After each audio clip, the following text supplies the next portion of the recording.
Hey, my name is Howard Forbes Jr. I am the director for the Virgin Islands Marine Advisory Service. Today we are in front of the University of the Virgin Islands Marine Science Center.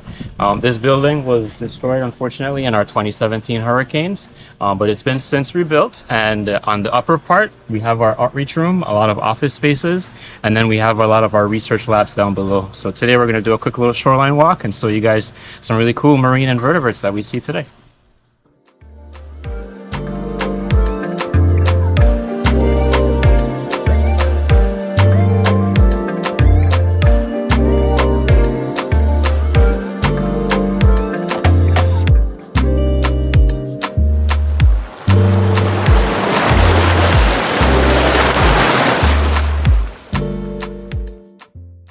My name is Javon Stout. I'm the Informal Learning Coordinator for Virgin Islands EPSCoR, and today I'm showing you our amazing community engagement room. So this is definitely a work of art and love and blood and sweat and tears put on by myself and folks at the Virgin Islands Marine Advisory Service. If we pan around the room real quick, you'll see that it really represents ridge to reef, but as seen in the Virgin Islands. And so one of our biggest mandates as informal educators is making sure students can come here and we don't always have to take all the resources to them. And so having this space where they can come and feel like they're actually in nature, but nature that reminds them of home, helps to prepare them to really get out into the field and then become the next mangrove scientists, coral reef researchers, the Javons and Howards of the next outreach sector. But yeah, this is our office, and hopefully we'll get to show you the outside parts of the office in just a few minutes. So today, what we're going to do right now is give you a hands-on experience of what our kids see when they come with us, either during the summer program or throughout the school year. Outdoor education is a huge part of everything we do. So we're going to have you walk with us in the intertidal zone there to our Red Mangrove Nursery, which was also made by a lot of students, some of whom you'll hopefully get to meet this week for the event. And we're going to be using these cards. These are ocean animal ID cards. You have your invertebrates, you have your coral, you have your fish. You guys will be using these. You're going to pretend to be students today. Act like you've never seen any of this before. Maybe some of it you haven't. I can't promise that we'll see everything, but I can promise I will go out of my way to find you stuff to film. Once we're out there, if you want to turn over rocks, we'll give you these gloves. Anything that we bring back of interest, we'll put in these containers. These are great for holding animals temporarily, of course. We'll be using the viewfinder buckets that Howard has. They have that plexiglass bottom, so basically a snorkel bucket. And you could put it in the shallow water and you could see everything down there. So you don't have to actually get in. With that said, I think that's everything that you need to know. If it doesn't kill you, it makes you stronger. And yeah, we'll be fine.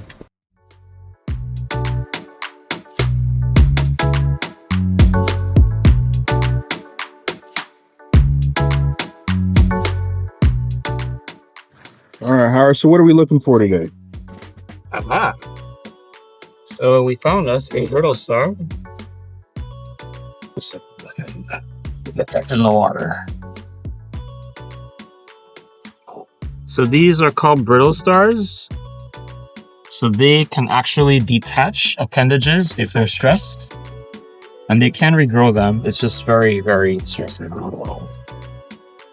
But we have different species here in the Caribbean or in the Virgin Islands. So the one I just showed you is the spiky variety. This one is smooth. And you'll find them in different colors. There's green, red, black, gray. And what's really cool is that they're not necessarily blind, but they do most of their sensing in the environment through chemicals. So they prefer to stay under rocks because they don't like sunlight, but they're able to detect minute chemical changes in the environment, and that's how they're able to kind of navigate since they don't have eyes. So we have an urchin. So this is one of our rock boring urchins, very common. They do need water in order to breathe, so definitely want to make sure I get that back in the water. But these are mostly herbivorous, so they'll just eat whatever algae is growing on rocks. And then there's a crab in here.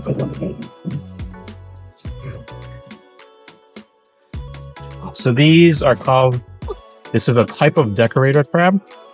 So these decorate themselves with algae, sponges, coral, pretty much anything they can use for camouflage or defense. So sometimes they'll put anemones on them and they're just like this walking fortress with an anemone on its back. Yeah. Really cool organisms. There's a couple of students here that do research on these for their theses. So these are called chitin. So they're a type of marine animal, a snail. They don't move. They don't move very quickly, but they're just scraping the surface to eat whatever algae is on the rock. All right, so this is our red mangrove nursery. So we've started this back in 2017 with about maybe 100 plants. And since then, it's exploded. There's over 300 red mangroves in here. They've produced their own seeds. We've seen juvenile sharks in here. So there's a lot of organisms that are using this space. And every summer, we have students that add to the nursery. Doesn't look like there's much space left, but they keep adding. They keep finding space. But it's really a good project to get the kids involved and develop that environmental stewardship. The mangroves that are in here, they're all clumped. So if you look at the base of most of the trees, you can see it's not just one tree. Well, at least the ones that have survived the longest.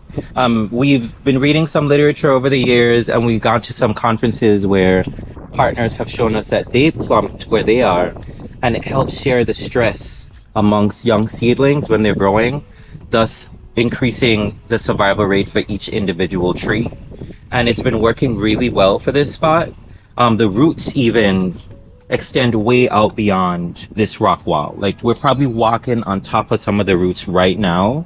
There have been summers where we've come out with students to put more, and they just like dig up here, and you actually see roots from the mangroves out beyond this wall. And that's actually making it even more viable for the seagrass to come in. And so now that these two ecosystem engineers are connected, we now have a tiny ecosystem that actually supports all kinds of life. And so it's like low tide now, but high tide, you'll see all types of snappers, barracuda, mullet. We have sponges, anemones, sometimes conch, jellyfish of all kinds that we see in here sometimes. So this used to be a military base, a full facility. And then I guess over time things just changed to remove that old facility. So all of the concrete houses you see, there actually used to be a walkway like in this. Obviously it didn't stand the test of time. But we've now reclaimed this space and turned it into a mangrove nursery. So this is our mangrove nursery. So this is a great spot that we bring kids to every summer when we're doing mangrove restoration. So they can actually get a feel for what lives in here. So you might not see much on the roots because most of it's hiding. It is the middle of the day.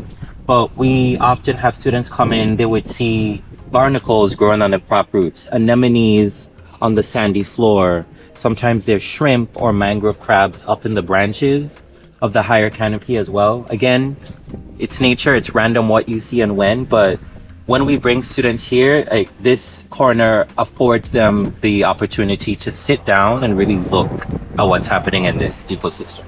Now, this trip would not be complete without our BIMS Chief Science Officer, Dr. Camille Gaines, collecting some environmental DNA or eDNA samples. After our tour, we gathered key metadata like water temperature, salinity, and pH, followed by sediment sampling for future eDNA analysis back at the lab. Do you want to learn more about how we use eDNA to study marine environments and track biodiversity? Members, stay tuned for our upcoming eDNA webinar series where we'll dive into the process and share where else we're collecting samples across the globe. Not a member yet? Join BIMS today to access this exclusive resource and be a part of our mission to center excellence in marine science. So what are some ways that people can get involved with us? You could start by volunteering in some of our citizen science efforts. We have many, from mangrove restoration to helping to create stuff with teachers during and outside the classroom. We want people who are also willing to be guardians and mentors for us during our summer program engagements. If you think you know everything there is to know about marine science, we need you. The kids need you. We need more of that knowledge, especially local knowledge. And for those of you who want to get involved, you could go to BIMAS, www.uvi.edu or www.viepscore. That is VIEPSCOR.org.